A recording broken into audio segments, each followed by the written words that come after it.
Good morning everyone. तो फिर से आपके सामने आपके अपने बादल सरकार सर आपके साथ हाजिर है आज के एडिटोरियल के मोस्ट इंपॉर्टेंट वोकैबुलरी के साथ। आज 12 नवंबर है और 12 नवंबर में द हिंदू एडिटोरियल के इस टॉपिक को हमने कवर किया और उस टॉपिक का नाम क्या है? Political meltdown on the crisis in Germany. Germany का अभी सिचुएशन बहुत बुरा है, इकोनॉमिकल कंडीशन बहुत खराब हो चुका है, मतलब कह सकते हैं वॉर सिचुएशन हो चुका है जर्मनी का, क्योंकि पिछले साल 2 साल से वहां की जो गवर्नमेंट है, कोलिशन गवर्नमेंट यानी कि गठबंधन की सरकार, 3 अलग अलग पार्टियां मिलकर चला रही है और जिन्होंने अभी अपना क्या कर रखा है, अपना बहुमत खो दिया है। तो इस कंडीशन में जर्मनी की सिचुएशन बहुत खराब है। साथ में यूक्रेन के साथ जो वॉर चल रहा है, उस यूक्रेन वॉर में भी जर्मनी का सिचुएशन खराब है। तो ऐसे पूरे के पूरे एडिटोरियल का यहां पे कंसाइज फॉर्मेट में मैंने छोटा सा ब्रीफिंग किया, लेकिन हमारा पर्पस है इस एडिटोरियल से सबसे इंपॉर्टेंट वोकैबुलरी पे कमांड करना और साथ में ये देखना कि उससे एग्जामिनेशन में कैसे क्वेश्चंस पूछे जाते हैं, सिनोनिम्स के तौर पे, एंटोनिम्स के तौर पे, वन वर्ड के तौर पे, इवन सेंटेंसेस में भी। तो let us start the session. और आज का हमारा फर्स्ट वोकैब है प्लंज। प्लंज आपके एग्जामिनेशन में बहुत बार पूछा गया, मतलब इसे आप वीवीआई करके लिख सकते हैं इजिली। अब मेरे भाई यहां पे प्लंज का ग्रामेटिकल प्रोफाइल वर्ब है, वी फॉर वर्ब। इसका मतलब प्लंज का यूज हम वर्ब की तरह करेंगे। इसका हम डेफिनेशन देखते हैं। To become lower in value और level very suddenly and quickly. अचानक से जब किसी चीज की वैल्यू बहुत कम हो जाती है, गिर जाती है, उसके इंपॉर्टेंस में कमी आ जाती है, तो उसके लिए हम प्लंज का यूज करते हैं। क्लियर हो गया? अब वन वर्ड में क्या करेगा, ये डेफिनेशन दे देगा and you will be given 4 options and you have to select the most appropriate one. तो वहां पे ये डेफिनेशन ही काम आएगा। हिंदी मीनिंग तो ऐसे भी समझ आ रहा है। अब देखो इसका एक और यूज होता है, जब हम नदी वगैरह में कूदते हैं, डाइव करते, तो वहां भी प्लंज का यूज करते हैं लेकिन इस कॉन्टेक्स्ट में प्लंज का ये वाला मीनिंग है। ठीक है मेरे भाई? सिनोनिम्स की बात करते हैं, सिमिलर की बात करते हैं, वर्ड्स की, तो प्लंज के लिए हम फॉल का यूज कर सकते हैं, descend, sink, decline, plummet, abate, recede. Examination में सबसे इंपॉर्टेंट आपको प्लमेट का यूज रहता है, अबेट का यूज रहता है और रिसीड। आपको याद होगा अबेट से अबेटमेंट बनता है, याद आ रहा है ना? तो ये सारे के सारे वर्ड सिनोनिम्स हैं, दिमाग में सेट रख लीजिएगा। अच्छा, डिसेंड भी कभी कभी पूछा जाता है, डिसेंडिंग ऑर्डर, असेंडिंग ऑर्डर, याद आ रहा है? असेंडिंग मतलब बढ़ते क्रम में, डिसेंडिंग मतलब घटते क्रम में। ऑपोजिट की बात करते हैं, एंटोनिम्स की, तो जो फॉल है उसका राइज होगा, जो डिसेंड है उसका एसेंड होगा, जो सिंक डूब रहा होगा वो ऊपर चढ़ेगा, माउंट की बात करेंगे। स्पाइक का भी मतलब क्या होता है? हाई हो जाना। एस्केलेट मैंने पहले भी बताया।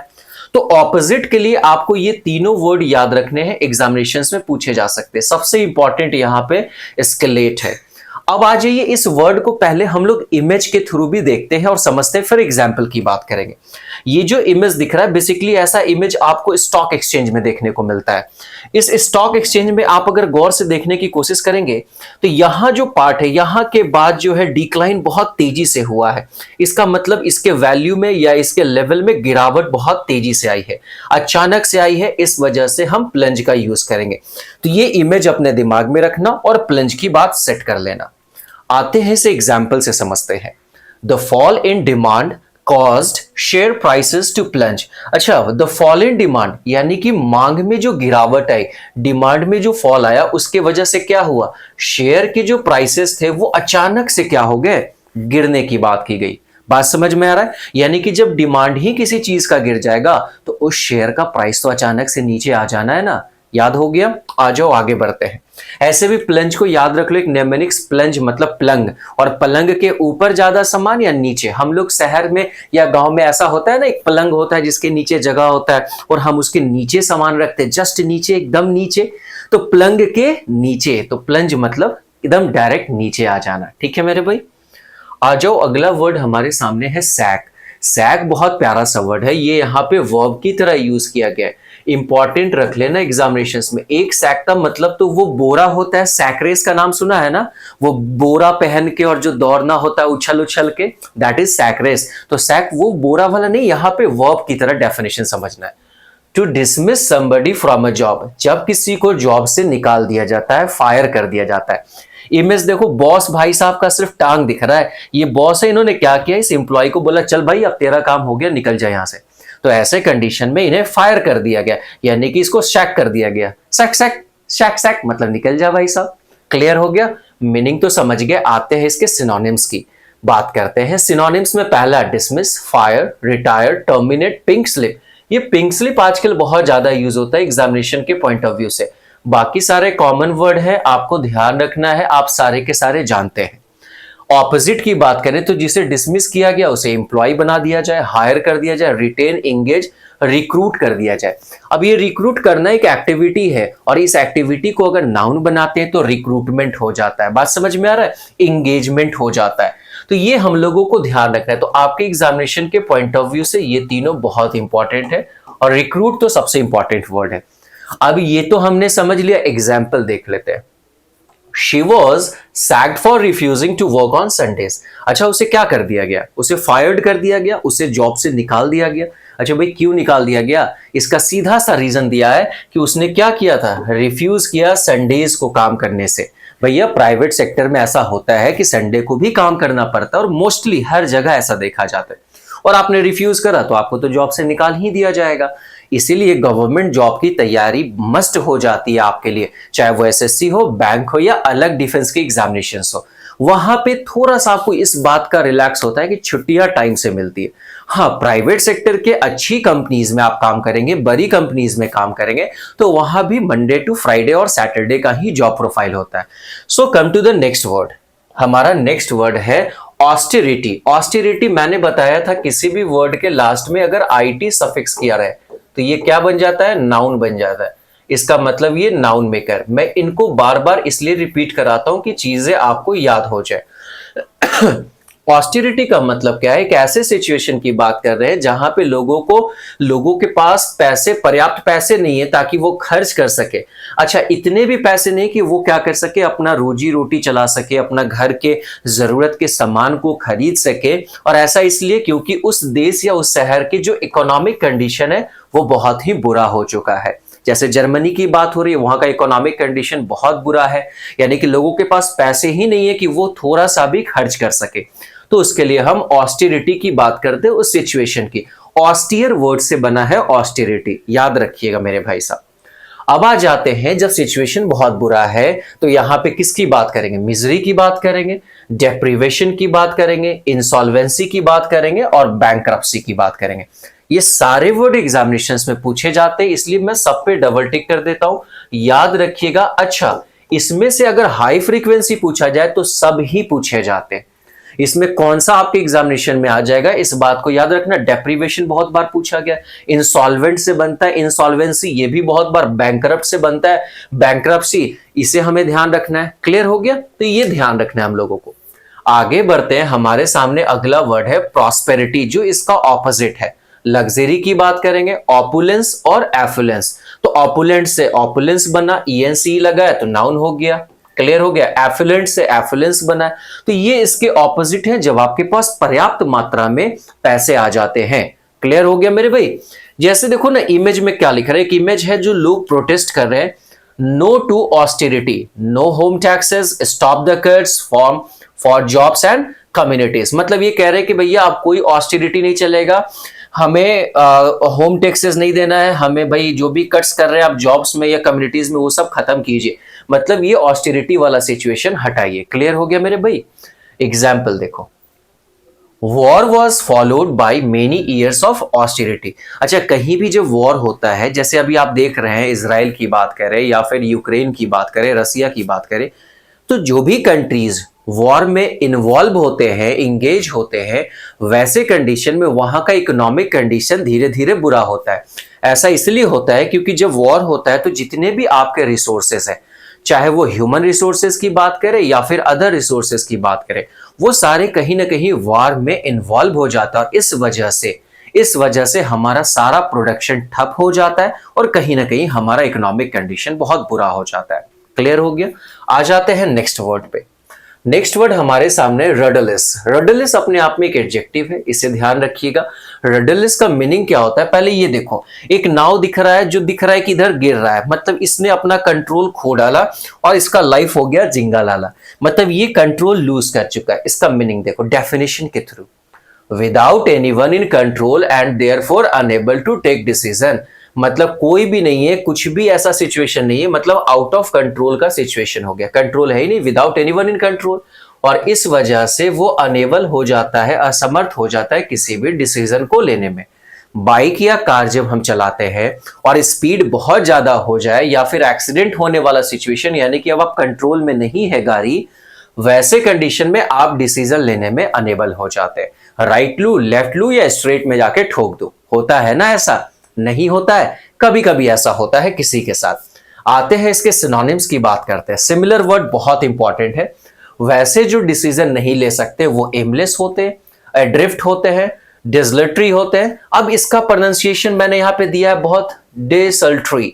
डिसल्ट्री याद रखना, क्या बोलेंगे? Desultory, desultory. तो desultory is the right pronunciation, बहुत इंपॉर्टेंट है, एग्जामिनेशंस में पूछा जाता है। एफ्लोट भी एग्जामिनेशंस में पूछे जाते हैं। एड्रिफ्ट भी आपके एग्जामिनेशंस में बहुत बार सिनोनिम्स के रूप में पूछे गए, जो आउट ऑफ कंट्रोल हो, एमलेस हो या फिर डिसीजन लेने में असमर्थ हो। क्लियर हो गया मेरे भाई? ऑपोजिट की बात करते हैं, जो भाई डिसीजन ले सकता है, यानी कि वो पूरी तरीके से चीजों को समझ रखा है, ऑर्गेनाइज्ड वे में है, तो वेल ऑर्गेनाइज्ड। मेथोडिकल, मेथोडिकल मतलब उसे पता है कि किसी काम को किस मेथड से करना है। पर्पसफुल है और सिस्टमेटिक है। आपके एग्जामिनेशन के पॉइंट ऑफ व्यू से सबसे इंपॉर्टेंट वर्ड यहां पे है, और साथ में सिस्टमेटिक है।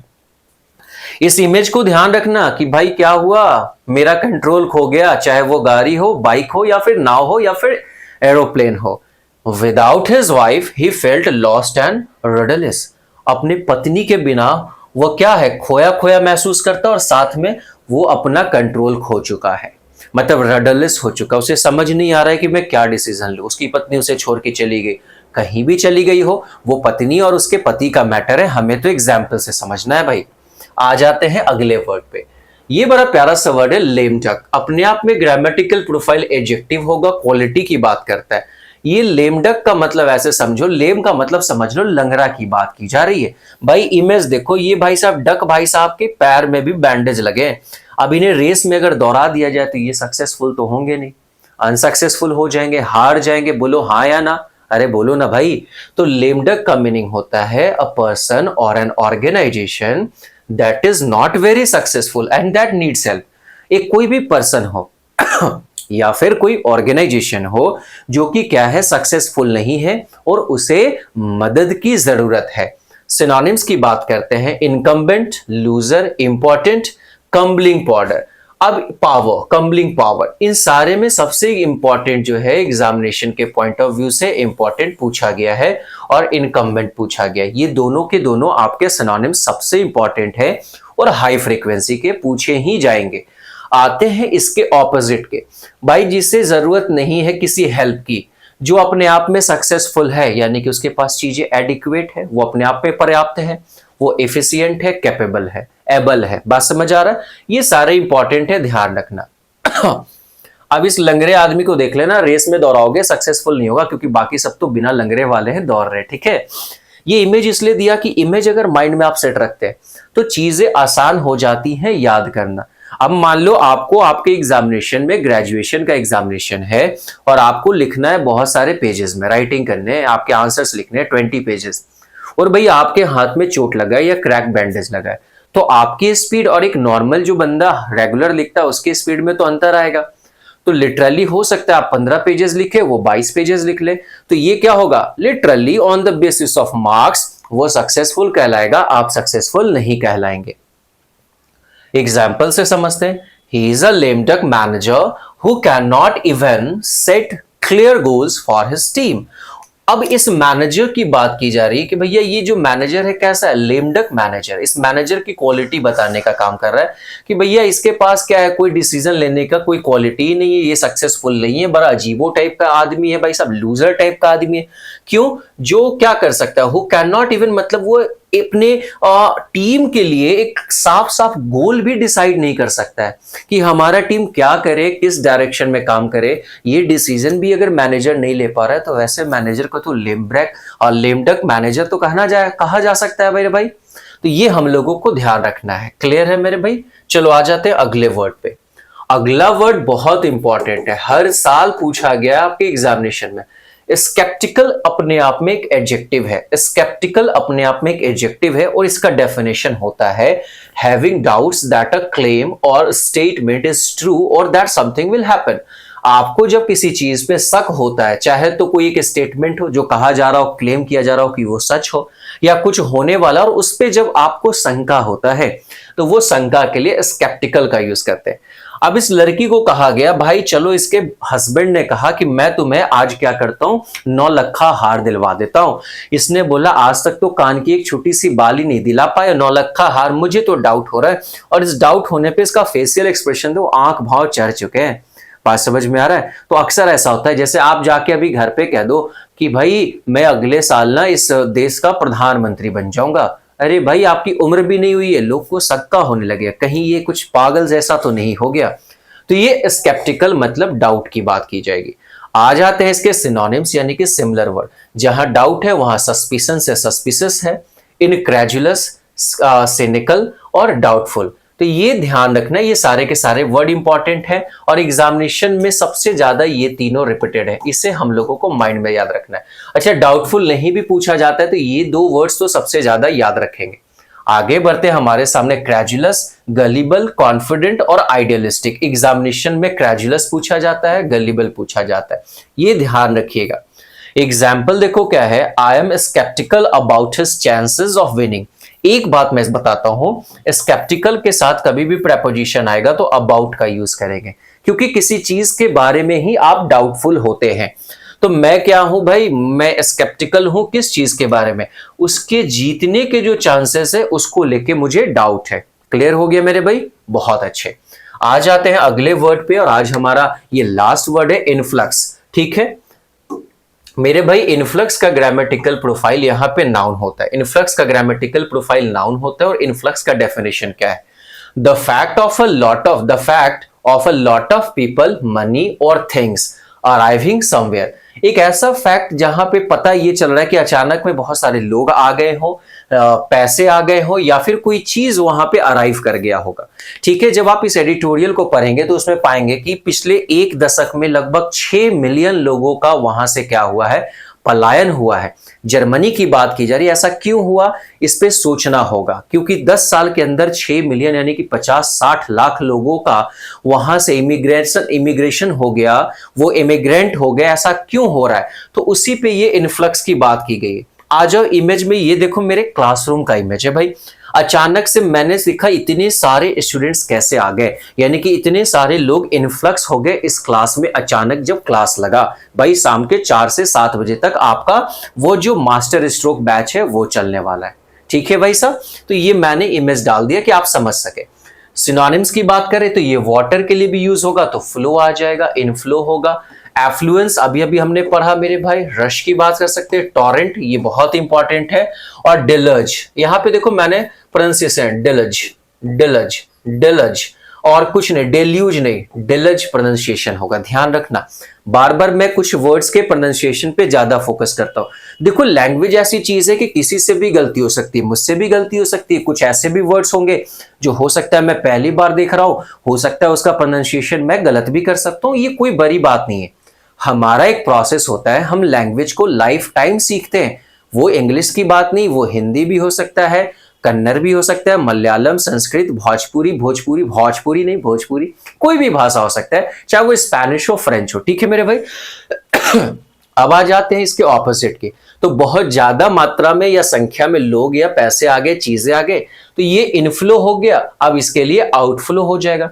इमिग्रेशन यानी कि चले गए भाई सब दूर। एक्सोडस और आउटपोरिंग का यूज करेंगे।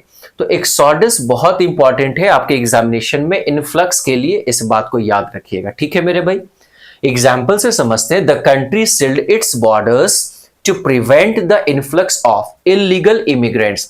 कंट्री ने क्या किया कि अपने बॉर्डर्स को सील कर दिया, क्या प्रिवेंट करने के लिए कि जो इलीगल इमिग्रेंट्स हैं, प्रवासी लोग हैं जो लीगलाइज नहीं है, इलीगल हैं, उनके इनफ्लक्स को रोकने के लिए। इनफ्लक्स मतलब उनका अचानक से उस जगह पे आ जाने को रोकने के लिए कंट्री ने अपने बॉर्डर्स को क्या कर रखा है, सील कर रखा है।